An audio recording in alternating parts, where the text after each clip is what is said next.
nor do I know of anyone else in the campaign who did so. I had no improper contacts. I have not relied on Russian funds for my businesses. And I have been fully transparent in providing all requested information.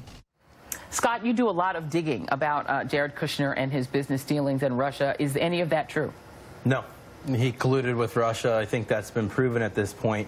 But whether or not it was criminal, it comes to the context of the campaign. But when you say he colluded with Russia, what do you mean? I think that he partnered with Russia in an effort to undermine the U.S. election. And what specifically would he have done to do that? Running the online operation program with Russia in tandem and targeting things on Facebook and on Twitter to try and undermine the election. So the idea, of course, we know that, and none of this has obviously been proven by Bob Mueller yet. He's still investigating it. But the idea is that Jared was actually in charge of the online operation Correct. for the Trump campaign. And so the question would be, could the Russians have figured out on their own, without someone on the American side saying, no, target this state, target this kind of voters, and giving them some metrics? Is that what you're getting at? Exactly. And Nayyera, the other piece of the Kushner puzzle is this question. He said also he had no improper contacts, which we do know that he had that meeting, a couple of meetings. There's the one with the National Bank that has come out, that meeting in Trump Tower with Donald Jr. and others and many Russians.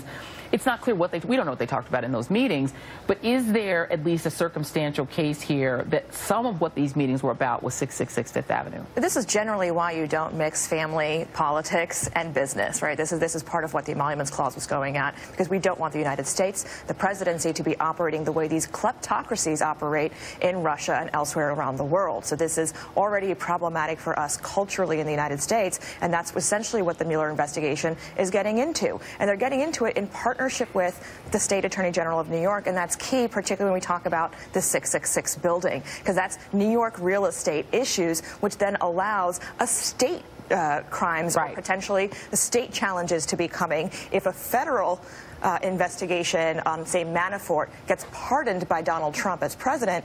The president does not have any pardoning authority against a case that's brought at the state level. So Jared Kushner could still end up being criminally liable for these contacts with Russia in a way his father-in-law cannot intervene. And just to stay with you just for a moment, having worked with when you say the way that these kleptocracies operate, what do you mean by that in terms of what is similar about the way that Kushner is operating in sort of these two tracks where he's doing this diplomacy and also sort of hunting for investors? It's the quid pro quo. Oh, I'm here to talk about policy with foreign leaders, and I will give you what you want, but I also am looking for something I want in terms of money or financial dealings. And it really does end up being a diplomatic way of asking for a bribe.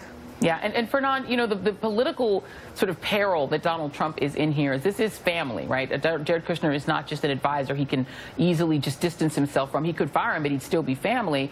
And that exposure makes it a little difficult and dicey for Donald Trump. Do you get the sense, just from observing him over this period of time, that Trump is going to have his loyalty to Jared Kushner outweigh the sense that Kushner is a risk to his presidency?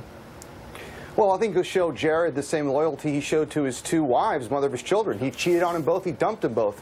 And I think that's why Mueller, who's a very smart guy, Joy, you see the noose and the case tightening around Jared Kushner. I think, you know, in Godfather terms, Trump likes to present Jared Kushner as this slick, smooth, Tom Hagen-esque consigliere, when Mueller, I think, sees him more as a combination between idiot son Fredo and treacherous son-in-law Carlo, who you remember got whacked at the end. So I think more and more you see the money laundering case brought in. You see the same ability to try and have vulnerability with Kushner over the 666 building that perhaps the Russians saw, perhaps even asked his father-in-law for help for. I think Mueller sees that as well, and I think he's trying to target Kushner with the idea of getting him to flip, because Trump will eventually dump him, as some of the leaks have already suggested. And Tim, same question to you. You mean you've covered Trump a long time. How loyal is he, in your view, to Jared Kushner? Well, I don't think Donald Trump is loyal to anyone but himself. His family has often been an exception to that rule. And clearly in the White House, Jared Kushner and Ivanka Trump are first among equals. But that all predates, again, Robert Mueller's investigation. And Jared Kushner, there's no question that Jared Kushner is an immense liability to the president in the course of this investigation. We know from the Wall Street Journal's reporting that Trump's own attorneys considered essentially ejecting Kushner from the White House a few months ago because of concerns that he was a legal liability. I think that's going to continue to be a problem. The testimony that you referenced earlier of Kushner standing in front of the White House saying there was no collusion or no business deals discussed. Let's remember at one of his meetings with Russian bankers that was brokered by the Russian ambassador, Michael Flynn attended that meeting with him. And if Michael Flynn was under surveillance, either through email or telephone contacts, during that time, investigators are going to have some information about what took place at those meetings via Flynn that may run contrary to what Kushner told Congress. And Scott, I mean, there do seem to be these, multiple points of contact with Russians, Russian businesses, Russian investors. Is that as true for Jared Kushner as it seems to be true for Donald Trump? In some cases, it seems to be more true for Kushner to have these sort of connections. And it seems that some of his best friends are Russians. He vacations in Russia with Ivanka. He definitely has worked with Russian oligarchs. But at the end of the day, this guy is a billionaire.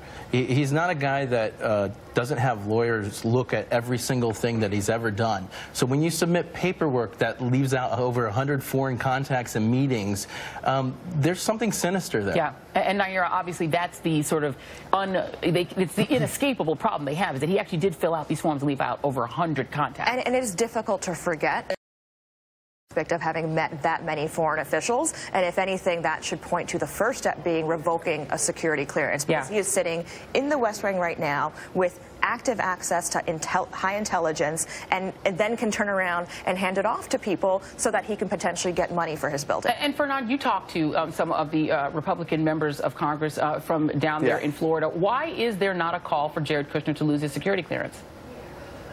I mean, I think there has been in certain circles, but by and large, you got to remember, Kushner, in many respects, is the ultimate gatekeeper in the White House.